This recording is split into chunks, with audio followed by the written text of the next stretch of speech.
Okay, so our intro. This is the hard part. Me. I just feel so fake being like, welcome to the Long Live podcast. Hi guys, welcome. Oh, we both did it. Well, this is not working out. me. Hi. It's us. us. Hi. Hey everybody. He looks up grinning like a devil. It's Nat. It's Becky. Do we have to have an intro? Hey guys, welcome to the Long Live Taylor podcast, where we explore all the eras. I'm Kaylan. And I'm Leanna. 1, 2, 3, let's go! Welcome to our very first episode. We're super excited to be here. I'm Kaylan. And I'm Leanna. Just a little bit about us. We're both cousins in our early 20s, both major Swifties. I've loved Taylor since debut. Teardrops on My Guitar was my first song I ever heard by her, and I fell in love with it. So I'm super excited to just dive into Taylor. Yes, I feel like we've both been Taylor Swift fans for a very long time. I remember like elementary school, driving to school, and I told my dad, you need to put on Taylor Swift, put on Taylor Swift. And I listened to like Teardrops on My Guitar, Love Story, Our Song, like Picture to Burn on repeat every single day. So yeah, this podcast will basically just be us talking about songs, dissecting the lyrics, but we're not going to be like Easter egg Swifties tying it back to like this was about Harry Styles and that scarf. I don't know. Yeah, and I'm not sure we're going to be clowns either, because I don't really want to look stupid. What do you mean clowns? Like, oh my God, she did this, so that means in this song she talked about this, so that means Reputation, Taylor's version, is coming out February 1st. Yeah, I don't really, I just like take it as it comes, so I don't want to do that either. Okay, good. This is just going to be about the songs, what we think they mean, what they mean to us, how they've impacted us, how her songwriting, like a little background, I guess, is I like to songwrite, and I guess it'll just be like dissecting some of her songwriting too. Leanna's not a songwriter, but she can listen to me. I am a lyrics over music / production kind of person. I don't care about the production of songs. I care about the lyrics and the meanings of them. So I think I am a perfect person for this. Don't tell Jack Antonoff. I'm so sorry, but like I literally cannot tell the difference between Jack and Aaron. Okay. I don't have the musical ear, sorry. Okay, so we're going to talk about, there's no order in which we're going to do these songs every week, but this week we're going to talk about our top songs on Spotify. Apple Music. Oh yeah, she's an Apple Music. I'm a Spotify girl. I will fight you about this if anybody cares. My top song of the year was Taylor, of course, and it was Antihero. Applause. Do you want to say your top song now? Sure, but I also want to say that my top song of the year was not Taylor Swift. You can't say that on this podcast. Well, you're going to get us canceled. I'm just kidding. I didn't know if we were going to put it in or not, but I just honest. wanted you to know that it was not my top song. It was also not my second song either. It's okay. What was your top song, though? Vampire by Olivia Rodrigo. Oh. I think it was just like so easily repeatable, and it was the single that came out first. So I kind of just kept it on repeat until the next one came out, and then the album. Okay. Well, and then my second song is 98 Braves by Morgan Wallen. And then my number 3 is Taylor Swift. And what was the song? Slut. If they call me a slut. You know, it might be worth it for once. That's so that's so interesting because it came out. So Slut came out as 1989 vault track. And when did that come out? October. So that made the end of October too. So that means from the end of October to November to the beginning of December when the replays come out, it was my most played Taylor Swift song of the year. Wow. So you must love it. I wonder if I can get how many times I replayed it if I go look. You could if you had Spotify. I'm pretty sure I can still do it with Apple. Okay. Antihero. So. I hate that it's Antihero. Oh, yeah. It should be Antihero. Yes, I remember before it came out, we were just like, why does she keep saying anti? It's definitely anti. Yeah. But now it has to be like this, of course. Yeah, now I can't hear it any other way. So it's funny to me that this was my top played song because I stopped listening to it on Spotify months ago because I Oh no, my sister's in the room. She's been listening to it. That makes so much more sense. But I was obsessed with this song. It was like one of my favorite Taylor songs ever. But then I stopped listening to it because I'm like, this is bad for my mental health. Every day I'm just like on the way to work or off the way home and being like, I'm the problem, it's me. I'm the problem, it's me. I was like, this is not good for you. So I stopped. So, okay, I remember when she was doing the Midnight Mayhem? Yes. Mayhem? I don't know how to say that word. Mayhem. Mayhem. No, Midnight's mayhem. Mayhem. It's an E. Mayhem. Mayhem. Yes. When she was doing it, she talked about this song, and I thought it was going to be almost like track 5 level intense, because she was like, this is one of the most horrible songs I've written about myself. I don't know. I didn't expect this. I did. I feel like she does this all the time. Like what? Like talks bad about herself, but like hides it in a poppy song. Yeah, that's true. So I was surprised, but I still loved it. So the first thing that I remember, or like that was interesting to me, is the line, and it's the first line of the song. Really? I have Wow. this thing. Well, because my thing is the end. The end of the first verse is like the lyric that I relate to the most. Oh, interesting. So I have this thing where I get older, but just never wiser. Which is not true at all. I definitely think most people, especially Taylor Swift, have gotten wiser as they've gotten older. And you too. So Thanks. incorrect. Well, I just liked it. Well, it reminds me of the line from The Archer. I never grew up, it's getting so old. And I think she talks about in Miss Americana how there's like this thing where celebrities get stunted at the age they became a celeb or like became famous. So I don't know. And I like this lyric. I feel like I'm getting too deep for you or something. I don't want you to judge me. No, it's okay. Go ahead. I like this lyric because I think it shows as you get older, you see things more complexly. Is that a word? I don't know, but I understand. You see things more complex. Like when I was younger, I used to be like, there's right and there's wrong. There's black and there's white. And then as you get older, you start to see things like, oh, well, maybe there's an in-between. You just see things different. And then I feel like as I've gotten older, I'm like, oh, I used to know so much, but I know less. Like, but do you really think so? I think if you're seeing things more complex, you are wiser. That's true. You're right. Because, like, I mean, we know these things, most likely. She thinks these things about herself, but doesn't mean they're actually true. Yeah. And it could also be, too, I don't know, maybe she's like, I don't know, I'm just making stuff up, like maybe she's friends with the wrong people over and over again, or like whatever it is. And she's just saying, I get older, but I keep doing these same things. That's what I was going to say, yeah. She keeps making the same mistakes, not learning from it. But I don't know. I guess we don't really know her life enough to know for sure if this is true or... Well, that's why my overall theme of the song is, does she really hear herself and think these things about her, or is she truly this terrible person? We don't know her. We literally don't know. And she could truly be telling us the truth about herself, and we would have no idea. I think it's just a part of herself. Like, I think it's just her acknowledging I'm... not perfect. Yeah. Mm-hmm. Yeah, I see. I loved when she said, so midnights become my afternoons when my depression works the graveyard shift. I loved that because I'm like, Taylor Swift has depression?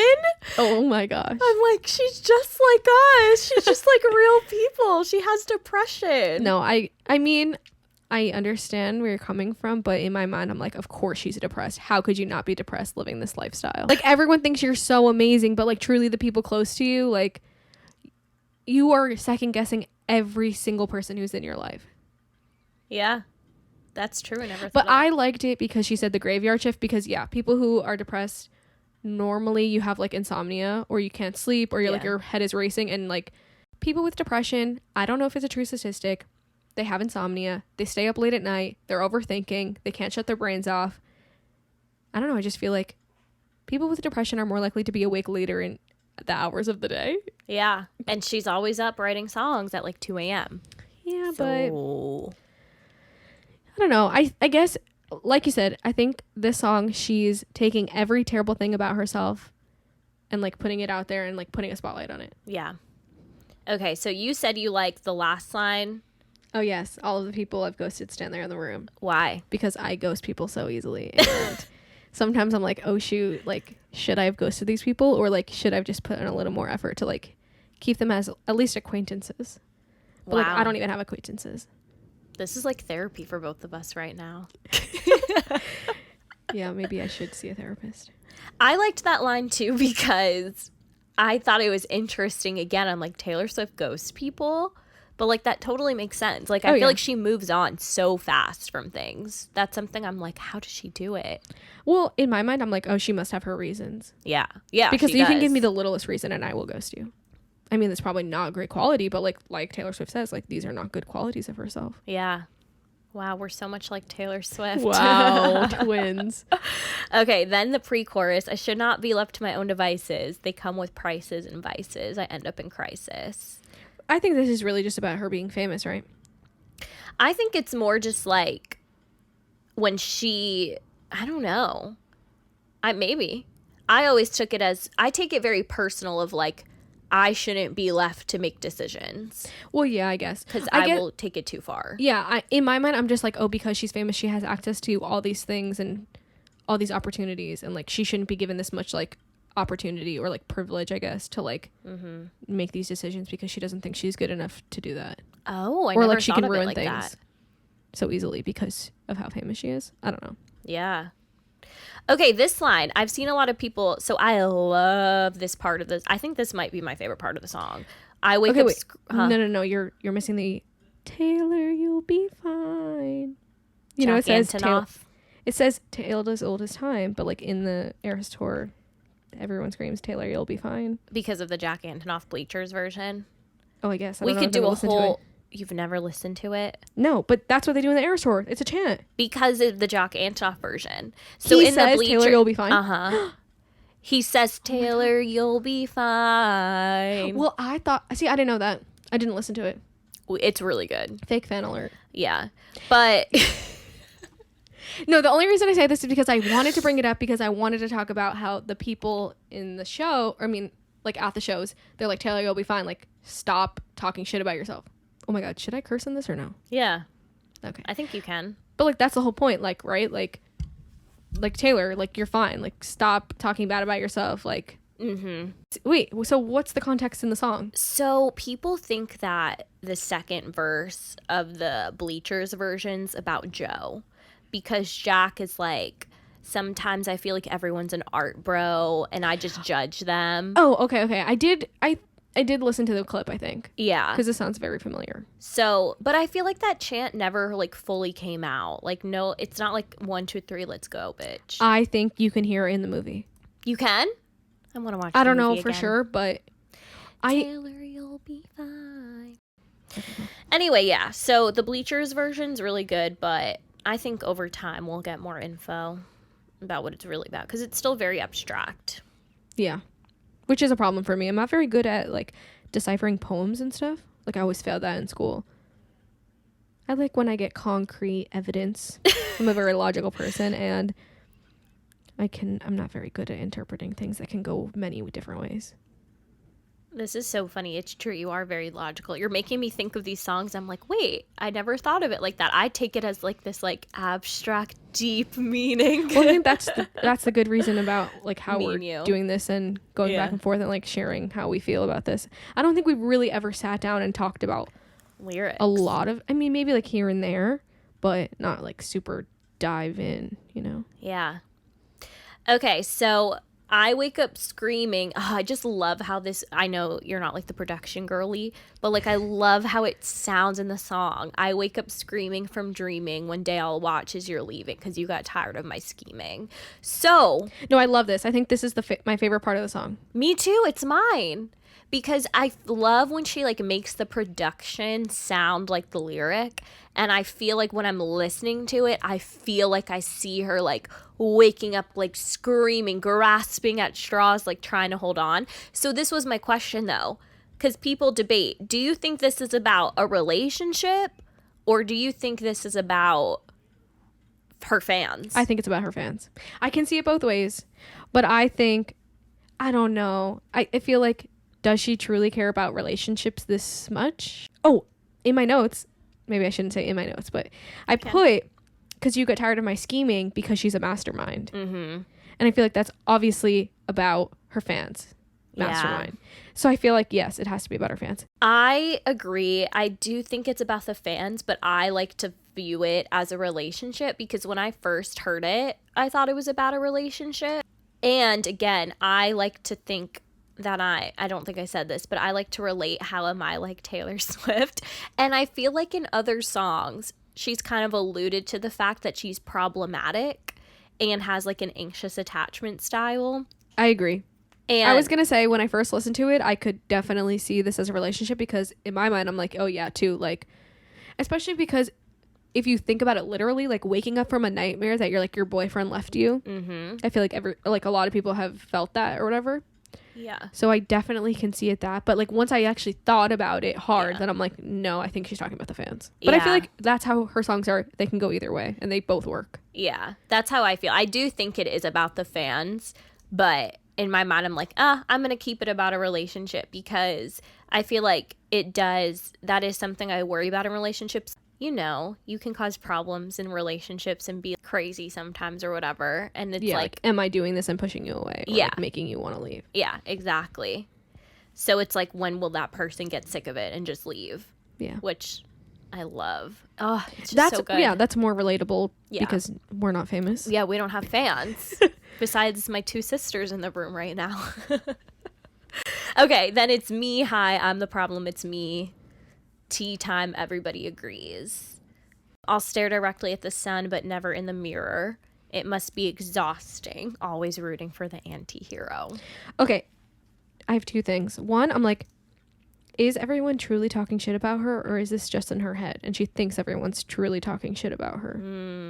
I mean, yeah, we know the haters, but like, does she really care? Like, there's no way she really cares about the haters, right? They don't actually mean anything. Like, it's when people hate on you, it's the people who like matter to you that you actually care about their opinion. Mm-hmm. So I'm just like, right? Because she's saying at tea time, everybody agrees. Like when people are talking shit, they're all agreeing that she sucks or whatever they're talking about. I think it is a lot of her being self-deprecating and not even just talking about what people think. I think maybe, and I mean a lot of this is coming out with Joe now, I feel like she felt like she causes problems. Like her existence, who she is, causes problems. Yeah, I mean it probably does. Yeah. Because she is the Taylor Swift. The one and only. Exactly. Well, I don't know. Do you think there are other Taylor Swifts in the world? No. Really? I don't. You don't think anyone with the last name Swift decided to name their child Taylor? Oh, I thought you meant like metaphorically. Oh, no. I meant literally. Will there ever be another Taylor Swift? I'm like, there won't. Oh, no. Of course not. But yeah, I'm sure there's other Taylor Swifts. Okay. So my other part is like, she's saying it's exhausting rooting for the anti-hero, but like, is it really exhausting? I mean, it was exhausting in 2016 when she was getting canceled and I had to fight people, including one of my family members, who I'm not going to say. I don't know. I guess it depends how you are as a person. I don't think it's exhausting. I loved it. I mean, I didn't think she was truly going to get canceled. And I didn't feel like there was any need to, like, defend her. I did, because I think my problem is that I relate too much. Like, I feel like I relate to Taylor too much. Like, I so take now it you're personal. like, I'm getting canceled. Yes, that's how I felt. Well, because I think the thing I always related about with her is my whole life, people were like, she's nice, she's fake. Yeah. And that's what people would say to me. So I felt like when they were like, see, she's not that nice, it was fake, I was like, how dare you? Exactly. No, I know, I understand. But I guess if you don't think about it like the fan route, I don't know, like, what is the true definition of anti-hero? Let me look it up. It's a central character in a story, movie, or drama who lacks conventional heroic attributes. So they're still like the protagonist, they're just not a hero. Yeah. Oh, okay, I see that as her now. I understand. In my mind, I don't know why I thought like this was the villain, which I love villains. That's why I'm like, this is not exhausting. I always root for the villain. So something I definitely think we should point out about this song and the chorus specifically is that Taylor Swift kind of took, I would say, the technique she did in Blank Space of taking things the media or hate comments and people online have said about her and using it into a song and almost poking fun at it. So I remember when Taylor Swift was going through a breakup, or even I'm sure people still comment it now, people would comment, Did she ever think she's the problem? Is she going to admit it's her? She's the problem. So I feel like in a way she was kind of internalizing it, but maybe also poking fun of it on this song and saying, it's me. Hi, I'm the problem. And she's finally giving people what they've been wanting, you know? Yeah, I wouldn't say giving them what they want, but I do think she's like, okay, yeah, maybe I am the problem, or exaggerating it that she's the problem. Yeah. It was definitely a nod to Yes. those comments. I think so. Which I thought. I feel so like smart. a lot of the song is also like talking about all the hate comments or like what people say about her in the media. The whole song can be construed as this is what she thinks about herself. This is what other people think about her. Yeah. Very smart. She's so smart. I like the line, I'll stare directly at the sun, but never in the mirror. Oh, of course. That one's a great one, too. Because I think, like, she's known for, like, taking these big stances, right? Like, against Apple Music, against a lot of things she stands up for. And I think no matter how strong you are, over time you do start questioning, oh, is it me? Like, am I just not... Am I the problem? You start being like, how am I having all these problems with people? Yeah. But... Well, I guess in my mind, I'm just like, she is willing to do everything, but she's not willing to like look internally. Mm-hmm. Yeah. I like it. I love it. Okay. Are we done with the chorus? The iconic line. I love this line. I don't get why it was so hated. I don't hate it, but in my notes, I even put cringe, question mark. Sometimes I feel like everybody is a sexy baby and I'm a monster on the hill. You relate to this because you are just as goofy as she is. I am a little goofy. Just like a lot, you actually. both can't dance. Yeah. Well, I guess she follows choreography very well. And she's gotten a lot better. You could do that too. But when I look at you two, I see you as the same dancer. I agree. And I agree. This is why you love this line. Well, when I first heard it, I remember I have videos of my reactions of all these songs. I remember I was like, whoa, like it hit me out of place. But I was also like, oh my God, I love that. Like, I got it right away. You feel like everyone's just like this like hot, shiny, like new thing. And you're just like there. Yeah. No, I get it. I think it's great. I think she has a lot of songs where the line's like, wow, I was not expecting that. I think it still hits hard even if people think it sounds cringe. Yeah. And it did get a lot of attention. True, yeah. So who cares even if it's unwanted attention? It's still publicity. Publicity? I don't know how to say that word. Right? I mean, technically, like, right, bad publicity is still publicity. Publicity. Maybe we should just cut the whole publicity. I don't know how to say it. It's like the word I said in 10th grade in class with Skylar, institution. I couldn't figure out how to say that for my whole life. I kept saying institution or something. And the whole class kept correcting me like under their breath. Okay. I'm going off a tangent, but I still remember that to this day. And I had to teach myself how to say the word institution. That's so funny. Anyway, we're just going to cut the whole publicity. I keep saying I like that out. I like Publicity. these parts because it shows our personality. Too big to hang out, slowly lurching towards your favorite city. Which is really just the same monster. Yeah, I liked that because it's like coming soon to your favorite city. Like it was kind of like a play on that. Yeah. This line I loved. Me too. Pierced through the heart, but never killed. Oh, yeah. I said, everyone's always taking shots at her, but it doesn't matter. She will not be canceled. She will always come back. Yeah. See, that's so funny. You took it like that because I took it as even more sad than that. Like, I took it like, just end me. Like, you're going to always pierce me through the heart.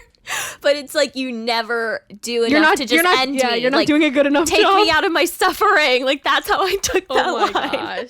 Okay, I think, yeah, you could go either way. I love how this is, like, showing my problems. And this is showing True. Leanna's, like, go get him attitude. I guess I just am thinking, like, you know, like Godzilla? Or like some sort of giant monster that's taking over the city. Yeah. It's just like, yeah, you're trying to, like, shoot him. Like, a bullet is not doing anything to Godzilla. In my mind, she is Godzilla. Yeah, yes. Mighty Joe Young. Oh my gosh. Okay. This line I also love. So another pre-chorus. Did you hear my covert narcissism? I disguise as altruism, like some kind of congressman. Oh no, yeah, it's great. I definitely had to Google what does covert narcissism mean because I understand the narcissism, but like covert, like you're hiding your narcissism as altruism. Yes. Right. Mm-hmm. Well, I was on that side of TikTok, so I know all about covert narcissism, whatever the other kinds are. But I love this because, again, something I feel like I've always defended Taylor about is her giving. Like, she is very generous, I think, with, like, her money, her time with her fans. And I remember it was years ago, Demi Lovato made a statement, I think, and was like, it's easy to give money. Like, she doesn't actually stand up and do anything.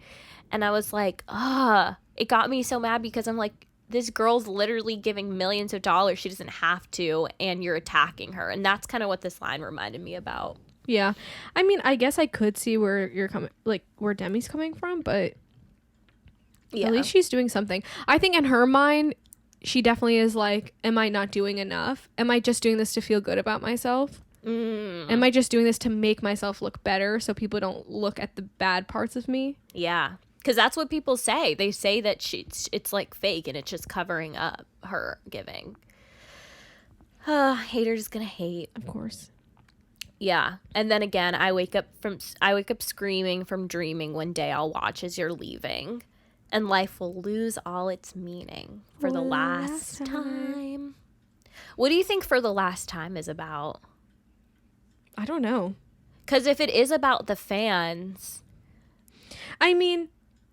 Yeah, like, there's no coming back from this. Yeah, like how she said in that Times article, like, my career was taken from me. What if she's like, this is the last time it'll be taken from me? Oh, see, no, I'm thinking, like, it's over now. There's no coming back. Yeah, that's what I meant. This is the end again. And, for the last time, it's not going to be coming back. Yeah. Or it could mean the relationship thing, on and off. Yeah, now it's done. I definitely see that as a possibility. Mm-hmm. Very big. Chorus repeats. Bridge. Not one of my top bridges, if I'm honest. I have to agree. It's a really good bridge, but it always felt kind of like out of place to me a little bit. Like I felt it wasn't as deep as the rest of the song, maybe. Yeah. I think the pre-choruses cut deeper than this. Yeah. I think that's why we like the pre-choruses best. So...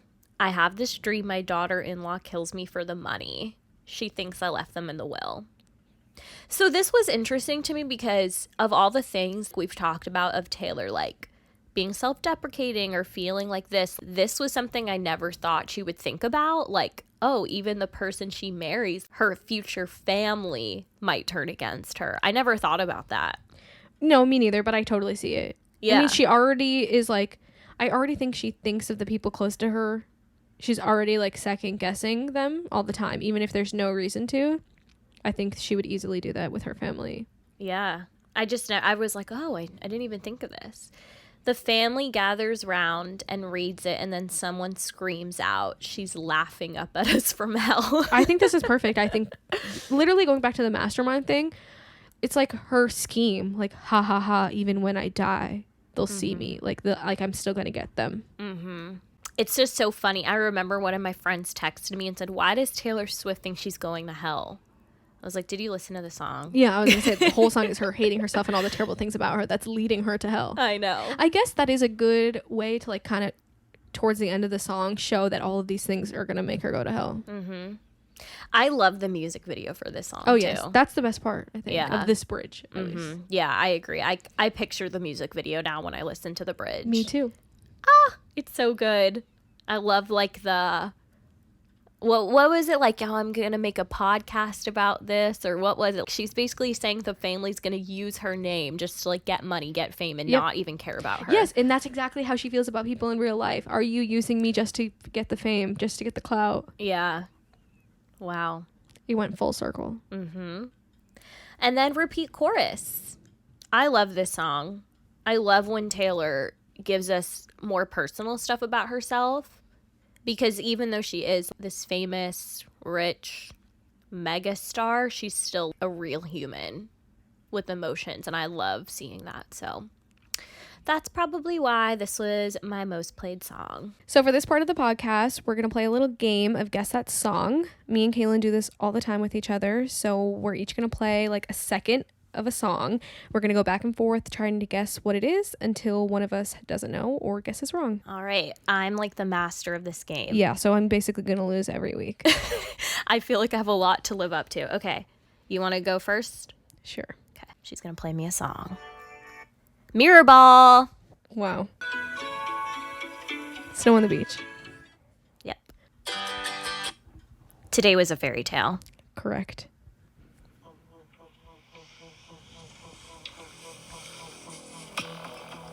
Wait, if you can pause it. We're 6 seconds in. No. Okay, I paused it. I wanted you to play pause, and then I'm going to think. Oh, okay. What's your time limit? I don't know. 10 seconds. Oh, no. But I know the song. I'm starting now. Say Don't Go. Yes. That was really hard for me to I'm like, oh my God, which vault track is this? 5 seconds is the new rule. Okay, so Pause, play a little, pause 5 seconds. okay. Okay. Superman? Yes. Wow. I thought you weren't gonna get it. That I was so a lucky excited. guess. Dear John. Yep. Oh my God, I'm doing way better than I expected. You're doing good. Clean. That was so easy. Summer when You're on your own, kid. Yep. I can't believe I had a hesitation. Getaway car. That was so easy. I shouldn't put these on This shuffle. is going to go on forever. This is going to be our whole episode. Wow. Clean. Yep. Wow. I put it on shuffle. The lucky one. Oh, I didn't know if I needed to give you more time because it was this very slow I was like, it build-up. has to be the lucky one. 5, 4. Willow? Yes. Oh my God, I didn't know if it was Cardigan or Willow. I was like debating in my head. I'm like going back and forth. I'm like, shoot, I just need to pick one. Cowboy Like Me. Yes. Okay, this is... I really thought I would just lose and this would be over within like 3 songs. Okay, let's do like a few more rounds and then we'll just have to call it an even score this episode. Okay. You Belong With Me. Yep. Ooh. Oh, I'm so happy this song came on. I feel like it's a hard one. That's so hard. I want to say Closure. No. Okay, wait. Listen to it a little bit more. Okay. Oh, Hey Steven. Yes. I feel like I cheated you out of the whole beginning. You did. I think I should still get it. Okay, fine. People are going to be like, that was so easy. Okay, ready?